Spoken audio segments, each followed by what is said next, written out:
زیارت کے موضوع سے پہلے یاد رکھیں کہ ہمارے ہاں عموماً زیارتوں سے پہلے جو اصل موضوع ہے جو ڈسکس ہونا چاہیے اور وہ زیادہ ضروری ہے، کیونکہ زیارت کو عام طور پہ وہابی حضرات جو ہے وہ کفر اور شرک کا نام دے دیتے ہیں، لیکن ہمارے ہاں ہر زیارت سے پہلے اللہ سبحانہ و تعالیٰ کا ذکر ہے۔ اور سب سے اہم چیز یہ کہ نبی یا امام کو ہم مانتے ہی اسی لیے ہیں کہ وہ اللہ کے نمائندے ہیں اور اللہ کی معرفی کرائی ہے، اللہ کو پہچانوایا ہے۔ دعا ہو یا زیارت ہو، ہمارا اصل موضوع ہے زیارت۔ اگر دعا اور زیارت کے بارے میں ایک مختصر ترین انٹروڈکشن کرایا جائے، مختصر ترین بات کی جائے تو کہا جائے دعا اور زیارت کے معنی ہیں، دعا کے معنی ہے اللہ سے کانٹیکٹ، زیارت کے معنی ہے ملائکہ سے، اب ممکن آپ بتا جو وہ ملائکہ کی بھی زیارت ہے، انبیاء سے اور ائمہ علیہم الصلوۃ سے اور باقی اولیاء خدا سے ایک کانٹیکٹ۔ اس کانٹیکٹ میں کتنی دیر لگتی ہے؟ Fraction of second. یہاں آپ نے تصور کیا امام حسین کو اور دل میں ہی آپ نے کہا السلام علیکم یا ابا عبداللہ، یہ آپ کا کانٹیکٹ ہو گیا، وہ کچھ نہیں گیا۔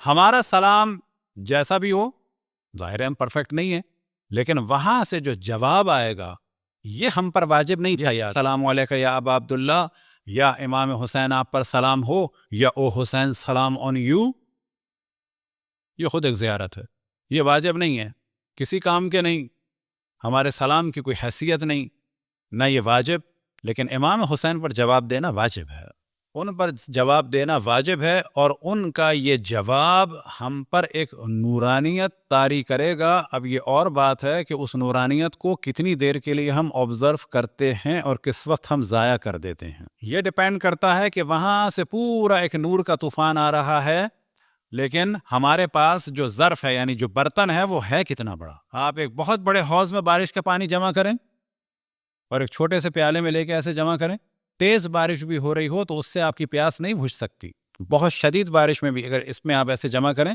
پیاس نہیں بجھتی، کیونکہ تیزی سے آتا ہے ٹکرا کے چلا جاتا ہے۔ اسے کہتے ہیں ظرفیت۔ ظرفیت سے کیا مراد ہے؟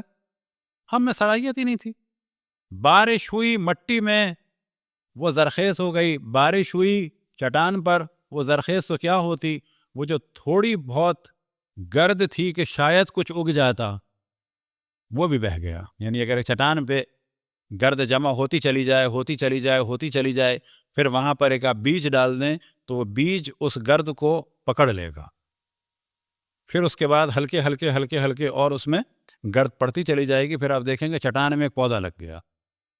لیکن اگر وہاں تیز بارش پہلے ہی ہو جاتی تو وہ چٹان اور صاف ہو جاتی، وہ رہی صحیح زمین جس میں امکان تھا ایک بیج کے اگنے کا وہ ختم ہو جاتا۔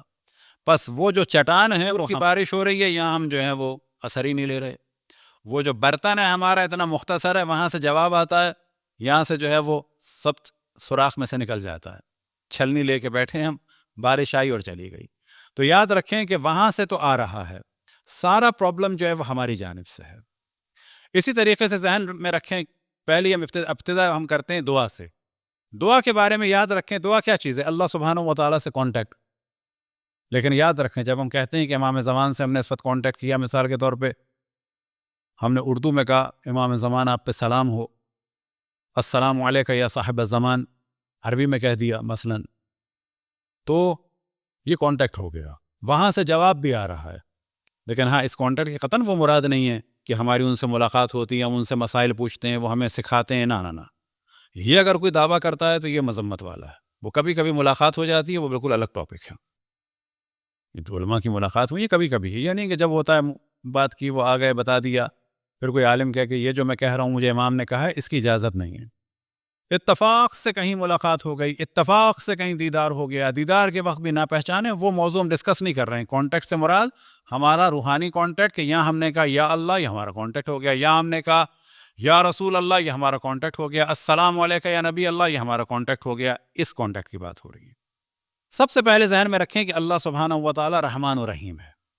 آپ میں سے کون ایسا ہے کہ جو اگر مجھے گالیاں بھی دے، صحیح، اور میں اس کے بعد جو ہے آپ معافی مانگیں اور آپ کہیں کہ جی میں پاؤں پکڑ لوں گا مجھے معاف کر دو، تو کوئی ایسا ہے آپ میں سے جو ایک دوسرے کو معاف نہ کرے؟ اللہ یاد رکھیں سبحانہ و تعالی ہم سب سے کوئی ہمارا مقایسہ ہی نہیں ہے، وہ رحمان و رحیم۔ صرف اتنا ہے کہ وہاں پلٹ کے جانا ہے، پلٹ کے چلے گئے، معاملہ حل ہو گیا۔ ایک بات کی جانب میں توجہ دلاتا ہوں کہ دنیا میں جو ہم لوگوں نے عدالتیں لگائی ہوئی ہیں وہ اس حد تک صحیح ہیں کہ مثال کے طور پر ایک فاسق کے پیچھے نماز نہیں ہو سکتی، صحیح، لیکن یا ایک فاسق کی گواہی قبول نہیں ہو سکتی، یہ ایک الگ موضوع ہے۔ لیکن ہم یہ تصور کریں کہ مثلا میں نماز شب پڑھتا ہوں اور میں ایسا ہوں اور میں ویسا ہوں، میں بڑا عزادار ہوں، بس میں جنت میں ہوں گا، یہ جو اس وقت فرض کریں گانے والا ہے یہ جہنم میں ہوگا، یہ ایسی کوئی گارنٹی نہیں ہے۔ یہ جو یہاں پر سید شہریار رضا عابدی بیٹھے ہیں اور وہ جو اس وقت بالی ووڈ کے اندر ایک کوئی مومن ناچ رہا ہے یا گا رہا ہے، اس کے بارے میں کہا جائے وہ جہنم میں جائے گا بمبئی سے ڈائریکٹ، اور یہ فرض کریں نجف میں بیٹھا ہے جنت میں جائے گا ڈائریکٹ، ایسا کچھ معاملہ نہیں ہے۔ میں اپنی مثال دے رہا ہوں اس وجہ۔ معنی کیا ہے اس کے؟ ہمیں یہ کہنا چاہیے اللہ کا شکر ہے اللہ نے علم دیا، اللہ کا شکر ہے ہم واجبات پہ عمل کر رہے ہیں، اللہ کا شکر ہے ہم حرام سے بچیں۔ اس کے لیے کیا دعا کرنی چاہیے؟ یا اللہ تو اس کو ہدایت دے۔ کیسی دعا کرنی چاہیے؟ ہم میں سے کسی کا بیٹا اگر گانے والا ہو، فاسق و فاجر ہو، تو اس سے نفرت کریں گے، دعا کریں گے؟ بس وہ جو دوسرا مومن ہے اس کے لیے دعا کریں، نہ فقط مومن کے لیے، دیگر انسانوں کے لیے بھی، کہ یا اللہ تو ان کو اچھا بنا دے، یا اللہ تو ان کو اچھا مسلمان بنا، اچھا مومن بنا، اہل بیت کا چاہنے والا بنا۔ بالکل ویسے جیسے اپنے بچوں کے لیے دعا کرتے ہیں۔ ہاں، کام کی مذمت کریں، یہ کام ہرٹی نہیں ہے کہ آخر وقت میں مسلمان جاؤں گا اور وہ آخر وقت میں کافر جائے گا۔ ممکن ہے کیا ہو، اللہ نہ کرے ایک نقصان گناہ گار کو نیک بنا دیتا ہے، ایک موت گناہ گار کو نیک بنا دیتی ہے، وہی موت نیک کو اللہ کا باغی بنا دیتی ہے۔ ایک جھٹکا لگتا ہے، انسان کہتا ہے کہ اللہ ظالم ہے، معاذ اللہ معاذ اللہ معاذ اللہ۔ ایک جھٹکا لگتا ہے، گناہ گار کہتا ہے کہ یار اب اللہ کی جانب پلٹ ہی آؤ، تو پتہ چلا ایک جھٹکا لگا گناہ گار ادھر آ گیا، ایک جھٹکا لگا دیندار ادھر چلا گیا۔ یہی معاملہ ہوگا، ظہور سے پہلے غربال چلے گی، ادھر والے ادھر چلے جائیں گے، ادھر والے ادھر آ جائیں گے۔ ہم اگر اچھے ہیں تو دعا کریں کہ یا اللہ تو ہمیں اچھا رکھ، اور اگر کوئی برا ہے خصوصاً اہل بیت کا چاہنے والا، اس کے لیے دعا کریں کہ یا اللہ تو اس کی ہدایت فرما، کتنا ہی گناہ گار کیوں نہ ہو۔ خود ہماری روش یاد رکھیں، کوئی ایکٹر ہو، ایکٹریس ہو، سنگر ہو، جو بھی اہل بیت کا چاہنے والا ہوتا ہے، ہم تو اس کے لیے فاتحہ پڑھتے ہیں۔ یہ بات آپ کو ہم یہاں سے بتا دیں کہ بتانی چاہیے۔ ہم نے درجنوں دفعہ جو ہے وہ جب جماعت پڑھانی ہوئی، کیونکہ جماعت میں بعض دفعہ ہوتا ہے اپنی پڑھ چکے ہیں، کسی اور کی پڑھانی ہے، تو پھر کسی کی قضا نماز پڑھ دیں۔ ہم نے درجنوں دفعہ جو ہے بعض گناہ گار شیعوں کی، حتیٰ ایکٹروں ایکٹریسوں کی جانب سے قضا نمازیں پڑھ دیں، کوئی حرج نہیں ہے۔ وجہ کیا ہے؟ ہمارا ان کا ایک رشتہ ہے، خدا کا، رسول اللہ کا، اہل بیت کے لیے دعا کرنی چاہیے۔ اہل بیت کا چاہنے والا جو بھی ہو اس کا ہم پر ایک حق ہے، جو بھی اہل بیت کا چاہنے والا اس کا ہم پر ایک حق ہے، یاد رکھیں۔ خصوصاً اگر وہ گناہ گار ہیں، ہم زیادہ دعا کریں۔ ہماری آل اولاد گناہ گار ہو، مر جائے، تو ہم کیا کریں گے؟ یہ کہیں گے اللہ اس کو جہنم میں ڈالا۔ اصل معیار ہے خدا، رسول اور ائمہ کے چاہنے والا تھا، اس کا مطلب ہے جہنم ہی نہیں ہے، کس نے فسق کیا ہے، اس فسق کے لیے ہم استغفار کریں، بالکل ویسی جیسے اپنے لیے کرتے ہیں، اپنی آل اولاد کے لیے کرتے ہیں، یاد رکھیں۔